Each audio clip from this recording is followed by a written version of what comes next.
Hello, beautiful person. Greetings from snowy Winnipeg. We got about 15 centimeters of snow last night, I think, and tonight or tomorrow we are probably going to get another 15 or so. So, yeah, this is Winnipeg. It doesn't shut down for a mere 15 to 30 centimeters of snow, which is about a foot, I think, if you use Imperial. Anyway, it's a fair amount of snow. But it's a good thing because we needed snow because once it gets really cold, which is bound to happen at some point or another, if there isn't a nice thick blanket of snow, it's really going to damage the roots of the grass, the trees, and so on, not to mention the farmer's field. So everyone, most of us anyway, are quite happy with this level of snow, and it's all good. But here's the thing. I have been running outside 3 times a week. I can't go to the gym. My gym is closed. So sad. I love lifting. I will get back to lifting when my gym reopens. But in the meantime, I have been running outside. And there has not been a lot of snow up until now. But today, went outside, 15 centimeters of snow. Fortunately, my boots are made by the same company that makes my running shoes. They have the same soles. So I figured if I can run in my running shoes with those zero soles, then I can run in my boots with the same zero soles. I mean, and it was pretty good. I mean, obviously the boots are more padded because of warmth, but yeah, I could run in them. But anyway, as I was heading out the door, my husband looked at me and said, "Where are you going?" And I said, "I'm going for my run." He said, "You can't run in that." I was like, "Speak for yourself." And I went out and I started my app, and there I went. And I will say it's a lot harder running in snow, in 15 centimeters of snow, than it is running on a bare road, let me tell you. It is not easy. But I did it, and I was really proud of myself because, you know, I did adjust the app a little bit. It wanted to have me run like an hour consecutively with, increasing and decreasing speed. And I was like, not today. So I just chose a different workout, but I still got nice and red and sweaty, which was the purpose of the exercise. And I got home and all is well. So I just wanted to say that if anyone is telling you you can't do something, then I would really, really love it if you would look carefully at the thing that they're telling you you can't do. I'm not talking about people who are advising you not to do something because they love you and they're concerned, etc., etc.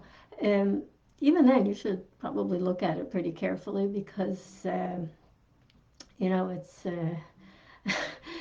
it's not other people's life. It's your life. And if you've decided you want to do something and your life is the one that's going to be affected, then take all of the well-meaning advice under advisement and then decide what to do. But if somebody tells you you can't do something because maybe the snow is too deep, or maybe you're not qualified, or maybe uh, this has nothing to do with my husband. This is to do with just generally the reasons people tell people they can't do things. They might think you're not qualified. They might think you're not smart enough. They might think you're not educated enough.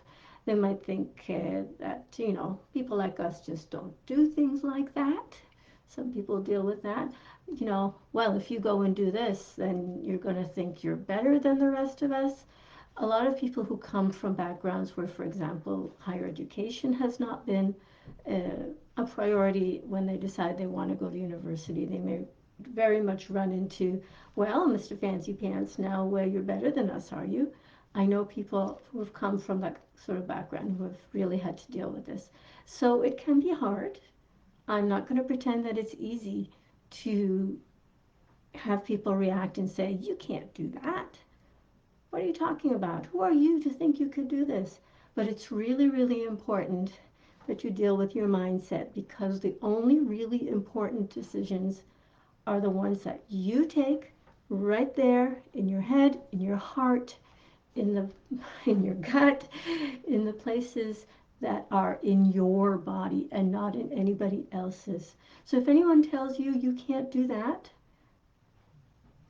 you can probably do that if you really want to, and that's where it comes down to. If you have a strong desire to do something, that desire didn't come from nowhere. That desire came from somewhere. You can call it your subconscious, you can call it a higher power, you can call it whatever you want.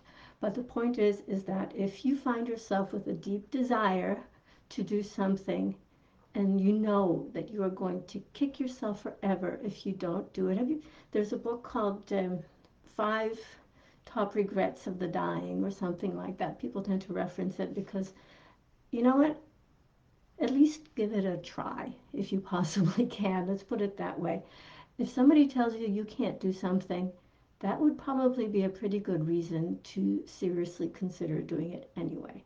Because if it's in your heart to do something, you need to give it a try at the very least. So I hope that was helpful and encouraging. We all need encouragement in these times of new coronaviruses, strains, and other fun stuff. But it's okay because we can do hard things. I love I love hearing that.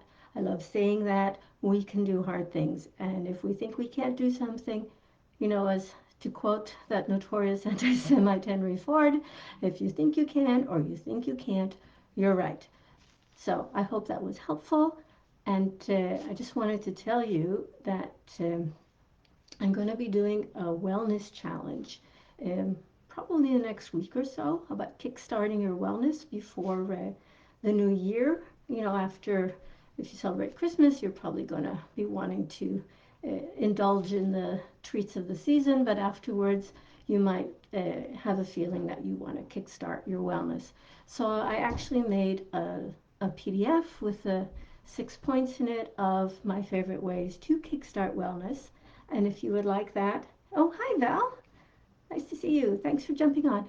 So if you would like that PDF, drop me a message. I'll be happy to send it to you. My favorite ways to kickstart your wellness. And I'll be talking more about this challenge I'm planning to do. It's going to be pretty soon because you know what? 2021 is just around the corner. So you have a great day. Remember, I love you. I'll talk to you again tomorrow.